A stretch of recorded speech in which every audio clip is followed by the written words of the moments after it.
और साथ ही संभल हिंसा को लेकर एक और बहुत बड़ा खुलासा हुआ है। दंगों में 2 लोगों की हत्या करने के आरोपी मुल्ला अफरोज ने दंगे के पीछे की सच्चाई पुलिस को बताई है और खुलासा हुआ है कि मुल्ला अफरोज ने पुलिस को निशाना बनाकर गोली चलाई थी, लेकिन ये 2 मुस्लिम युवकों को लग गई, जिससे वो मारे गए। अफरोज शारिक साठा गैंग का गुर्गा है और इस गैंग को शारिक दुबई से ऑपरेट करता है। इसके अलावा दाऊद इब्राहिम और पाकिस्तानी खुफिया एजेंसी ISI से भी लिंक बताए जा रहे हैं। मुल्ला अफरोज संभल का ही रहने वाला है और उसके पास से पुलिस को 32 बोर की एक पिस्टल और पुलिस से लूटे गए कारतूस भी बरामद हुए हैं। मुल्ला अफरोज दुबई में रहने वाले ऑटो लिफ्टर गैंग के सरगना शारिक साठा का गुर्गा है। शारिक साठा ने ही उन लोगों को हथियार मुहैया करवाए थे और हिंसा की साजिश रची थी। तो बड़ा खुलासा हुआ है, पुलिस को निशाना बनाकर गोली चलाई गई थी, लेकिन 2 मुस्लिम युवकों को ये गोली लग गई और साठा गैंग से इसका ताल्लुक है। मुल्ला अफरोज जो आरोपी है वो संभल हिंसा से जुड़ा ये बड़ा जानकारी सामने आ रही है, पुलिस के सामने ये खुलासा हुआ है। तो हमने आपको बताया संभल हिंसा में मुल्ला अफरोज गिरफ्तार हो चुका है। मुल्ला अफरोज पर शारिक से संपर्क का आरोप है। अब एक और बड़ी खबर आ रही है, संभल हिंसा में मुल्ला अफरोज को गिरफ्तार किया गया। हिंसा के वक्त दुबई में था शारिक और मुल्ला अफरोज पर शारिक से संपर्क का आरोप सामने आया है।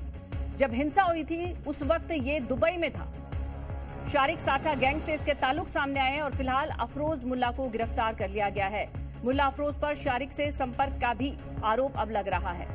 जिस वक्त हिंसा हुई थी शारिक उस वक्त दुबई में था, लेकिन मुल्ला अफरोज शारिक से संपर्क में था।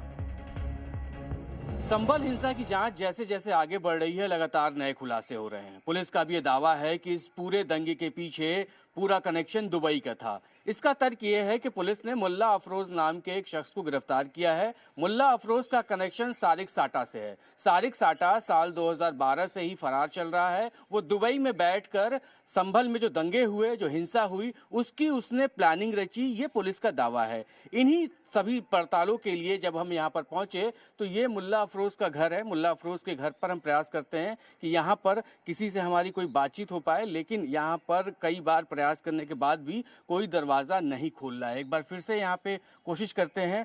यहाँ पे घर पे कोई है क्या जो इस पे बात कर पाए मुल्ला अफरोज के मामले पे? हम इसी तरीके से कई बार यहाँ पर प्रयास कर रहे हैं। जो डोरबेल है उसको भी बजा के एक बार कोशिश करते हैं कि शायद कोई आए और मुल्ला अफरोज की तरफ से उनके परिवार का कोई भी शख्स आके उन तमाम आरोपों पर अपनी बात सामने रखे, लेकिन कोई भी इस पर सामने आकर बात करने के लिए तैयार नहीं है। इस बीच पुलिस की थ्योरी ये है कि 24 नवंबर को जो हिंसा हुई थी उसमें जिन 2 लोगों की मौत हुई थी, वो उसके पीछे की जो पूरी साजिश थी वो मुल्ला अफरोज की थी। दावा ये है कि 24 नवंबर के दिन लगातार मुल्ला अफरोज शारिक साठा से एक मोबाइल एप्लीकेशन के थ्रू जुड़ा हुआ था। उससे वो बातचीत कर रहा था और डायरेक्शन ले रहा था कि इस दंगे को, इस हिंसा को इतना बड़ा बनाना है ताकि आने वाले दिनों में इनको कोई परेशानी ना हो। ये पुलिस की दलील है और पुलिस के पास इस तरह के पुख्ता प्रमाण भी है।